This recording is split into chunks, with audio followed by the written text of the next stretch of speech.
Today, we discuss the trade value of the 101, what we are looking to acquire for it, if we are tiering up, down, all around, as well as who we are targeting with this pick in our Dynasty Fantasy Football Leagues. Stick around for all that and more.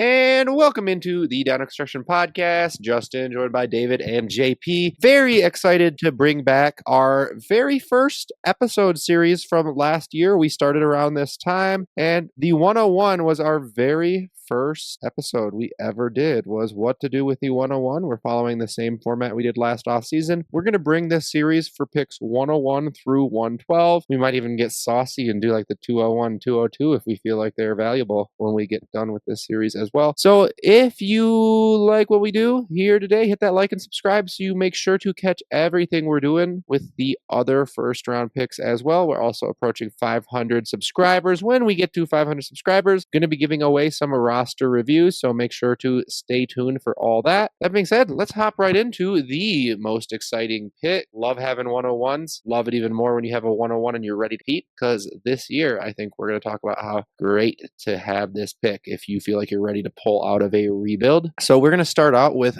who we are considering at the 101 spot, and I guess you're just going to hear my voice more because I'm about to make our case. The obvious guy that we're making the case. Why'd you guys give me the easy one? Is it because you guys think I'm not that smart? I don't want to know. The guy that we're making the case for here is Ashton Jeanty. 5'9", 215 pounds, that kind of bowling ball size, and when you see him run, he runs a little bit like a bowling ball, bouncing off of guys. You love to see it. Did not test at the combine, max speed of almost 22 miles per hour, so proved he's fast. In our most recent mock draft we did, we saw that he was projected to go top 10 to the Raiders. He's mocked all over the place there. If he doesn't go top 10, easily a first round NFL draft pick from everything we hear. He broke every record practically, except for coming up to, I think it was like 27 yards short of Barry Sanders' record. But from an advanced metrics standpoint, this guy had, more yards after contact than I think anybody else had total yards. Just a phenomenal player. The advanced metrics are great. The counting stats are crazy. Heisman Trophy runner-up, unanimous first-team All-American, Doak Walker, Maxwell Award. I mean, the accolades, guys, they're all over the place. Like, how do you pick anyone else? Like, make a dumb case, guys. Do it. I dare you. Thank you for that. I appreciate you setting me up with some confidence here.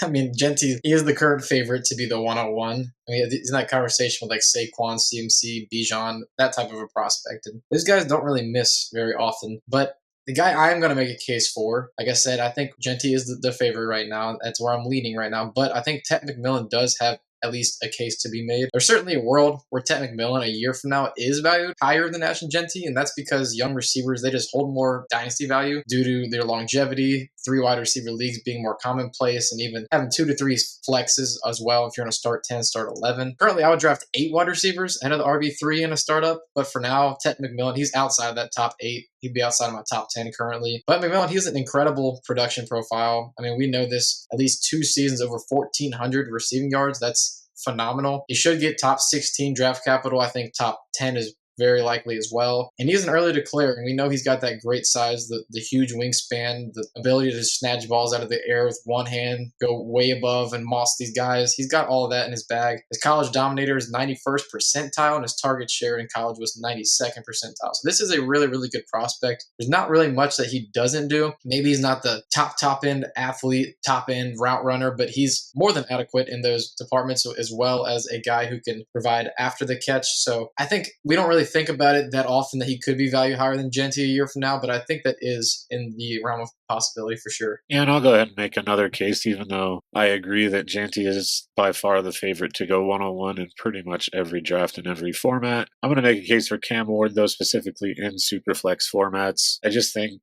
position scarcity is the main argument here. Cam Ward, it's hard to imagine he falls past 3, but it seems pretty likely he's the 101. I think Abdul Carter, Travis Hunter both have a chance to go above him. But I think Cam Ward, like I said, it's hard to imagine he falls past 3. He was the Davey O'Brien winner, first-team All-American, a Heisman finalist.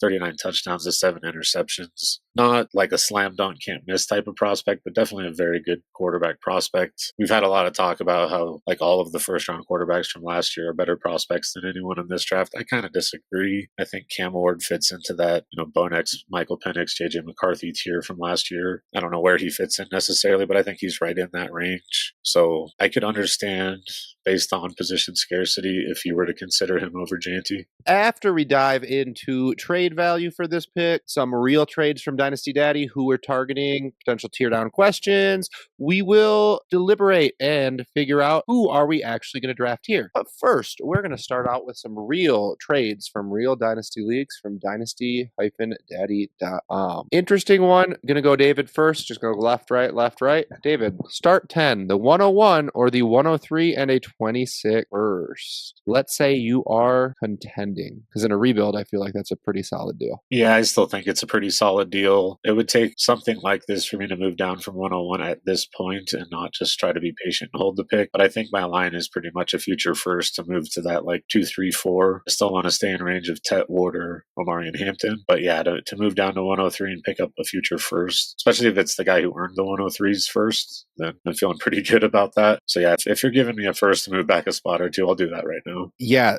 the line is 104 for you that you're willing to move back to still. JP, is that still the same line? That was the case, I think, in our mock draft video about a week and a half ago. Yeah, I would kind of move down to the 104 and pick up a 26 first, even if I'm contending. And JP, with the rookie draft hype, we have seen this trade in a real Dynasty league. The 101 or BTJ, normal start 10. Interesting. I think we all have the same answer here, and it's going to go with the guy who's a top 6 to 7 Dynasty wide receiver, and that's Ryan Thomas Jr. Love the guy. I think he's a great trade for target if you can get him for less than 3 firsts. I would love to get this guy on my team. Yeah, would love to try to capitalize on this. Crazy to see what that happened in a real league. David, start 10, 1.5 tight end premium, the 101 and the 212 or Drake May. I think we're all going to have the same answer here again. Yeah, I thought for a second the 212 was on the May side as well, which would have made it a little bit easier. I'm going to go with the quarterback here. Drake May looked pretty good for the Patriots last year. He's got some rushing ability. They're trying to build around him. I think he would be the 101 in this class very easily. I still think some people might take Chanty just because he is such a great running back prospect. Give me the quarterback in Superflex. I mean, I made a case for Cam Ward here. Drake May's a much better prospect, and he's also already shown it in the NFL to some degree. So, yeah, give me Drake May here. Yeah, I think we would all take that as well. And JP, last trade question we pulled from Dynasty Daddy. Start 10, the 101 or MHJ, Marvin Harrison Jr., 304 and 305. Think about that 305.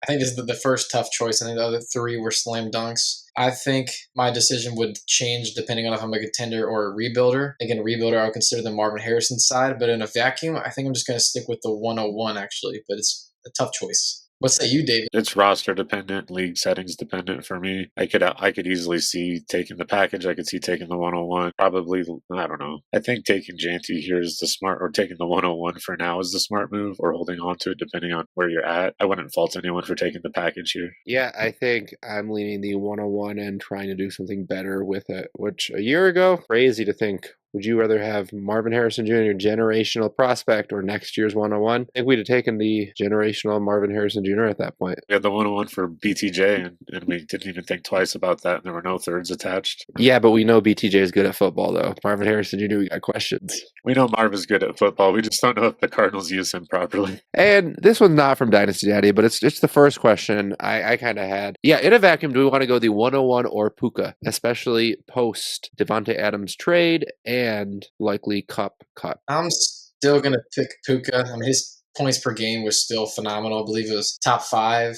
I know there's murkiness with the future. I mean, Devontae Adams, he's a little bit older. I think Puka's not going to affect him all that much because we expect Cup to be out the door anyways. Stafford might only have one more year, but I still just trust my God, Sean McVay, if I'm holding Puka Nacua, and that he will be relevant and very, very much in that Hamer conversation for a long time. Yeah, I mean, I prefer Puka to BTJ, so transitive property says that Puka is the clear answer here. If A is bigger than B and B is bigger than C. I learned that one the other day in school. Then last thing we're going to do here in our trade section, I'm going to ask David, you are a team that is not competing and you are looking to do something to get rid of this pick, can you just give our audience maybe 2 different ideas that you might try, maybe direction you want to go at wide receiver, QB, or draft picks? Pick a couple ideas that you think you might try to pursue. Yeah, I mean, I think the best one is what you brought up the first trade you asked me. You can grab a future first to move down and stay in the top 4 picks of this draft. That's great.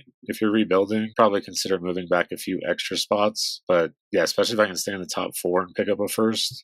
We talked about a lot of these players, a lot of these tier 2 receivers, tier 3, depending on how you break them up exactly. If you can get one of those guys, I'm all for just doing a 1-for-1 swap there. If you find a contender that needs a running back, I think you probably have access to some quarterbacks, maybe not quite tier 1, maybe not tier 2, again, depending on how you split them. But I bet if you added something to the 101, you could get into those tier 2 quarterbacks. Of course, if you're rebuilding, you might not have the assets. So I think that the best things are either to move back and pick up future value or to try to get one of those young receivers we've talked about. If we're looking at like a Justin Herbert type of target, is that something that you're happy to pivot to if you're not ready for competing with Genty? Yeah, I think I would do that. I might try to stay patient and wait till closer to draft time, but I really like Herbert. He's still young. So. And JP, going the other way, you're competing. If you're competing, are you just sticking with Genty in a vacuum? And let's say also you're competing, but you have running back figured out. You have more needs at other positions, let's say wide receiver and tight end. What are some directions you're looking to go? I'm sure you're going to probably give me some of the same wide receiver advice David said, because it's just good advice. Yeah, I think there's probably a good chance if I'm contending that I will just stick and take Genty, even if my running back group is looking good. I might look to trade one of them. But I think some options are definitely, if you look at our tier 2 wide receiver video, our wide receiver video, the guys that we had in tier 2, if I can get any of those guys from Brian Thomas Jr., Puka Nacua, Amon Ra, or Nico Collins, that's my first thing I'm going to try to do if I need a wide receiver, don't need running back as much, because I think all those guys are really, really good trade targets, and they're going to be hammers, and they're all still young. I would even add on probably like a third, maybe a late second if I needed to do that. But even like Drake London would be like my next target. I think you're probably going to hold Genty on a contender typically, but if you need wide receiver, those are the guys that I'm going to be looking at. I can't blame you for that at all. I do think one point you brought up, that if you're set at running back and you need wide receiver help, I think Ashton Genty in this 101, and let me know if you guys agree with this, is kind of in no man's land between wide receivers that are more valuable than him. Amon-Ra, Puka, we have Nico, we have Thomas kind of a tier above him, and the wide receivers below him, thinking like the tier with like Garrett Wilson, I'd probably prefer Genty to, and everyone that comes in that Garrett Wilson tier of, everyone after those 4 I just mentioned, and obviously we have the big guys ahead of him, that if you could move another running back that's worth somewhere in the neighborhood of the first, you could probably do a better job of getting a competing wide receiver, somebody in the neighborhood. Heck, you could try to move your worst running back on the roster. Say it's like a David Montgomery type or something for, Devontae Adams, and try to solve, wide receiver that way. And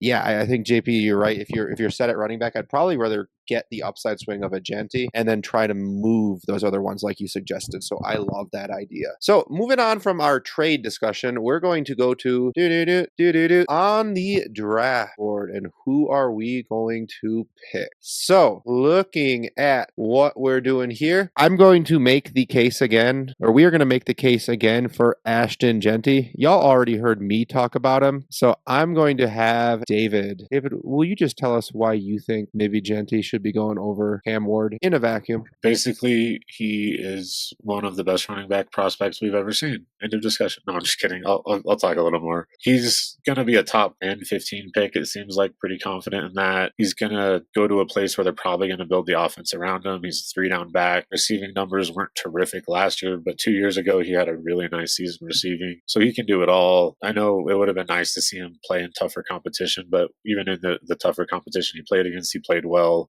I just don't see how he misses. And kind of like Bijan, even if it takes a year or two to be RB1 overall in fantasy, or at least have a chance at that, I think that's definitely in his range of outcomes. And JP, do you think, now that you're actually, and we actually have to make the pick, we're on the clock, do you think at this point you can really make a legitimate case for anybody else? Or do you think we're making those cases, we're arguing that, but unless something crazy happens in the NFL draft, this is just kind of the slam dunk? Yeah, I'm going to be taking him 99% of the time for sure at the 101. I think Ward and Tet are really good prospects. I think maybe you can consider it, but I think it's probably a mistake most of the time when you got a guy that's this darn good as a prospect. And David, you were the big proponent for having the discussion on Ward, etc. Any hesitation here, or are you making this pick on the clock? Because I'm making this pick. I mean, I think I could see certain situations where I might consider Ward, but in a vacuum, it's Janty without much extra thought. So I think we're all in agreement here. Our pick 101, Ashton Janty, running back out of Boise State. Yeah, like we've said this whole time, this whole off season, this whole in season, for a while now, generational, amazing, phenomenal. We promise we will have a lot more debate and deliberation in the 102, the 103, the 104 video. If you were bored by this discussion, we wanted to keep it short because it's not that deep, as my middle school students always tell me. It's not that, there's not that much to talk about. We wanted to present the cases. We wanted to make sure we did that. I think we did a decent job of saying why those guys are great. We're going to talk a lot more in depth about them in our 2, 3, 4 episodes when we talk about those draft picks. So make sure to stick around for that. If you have the 101, it's Ashton Janty for us. Thank you for joining us for another episode of the Data Construction Podcast. We hope you found this as helpful for you as it was for us. Please remember to like and subscribe wherever you listen or view. And from all of us here at the Data Construction Podcast, until next time.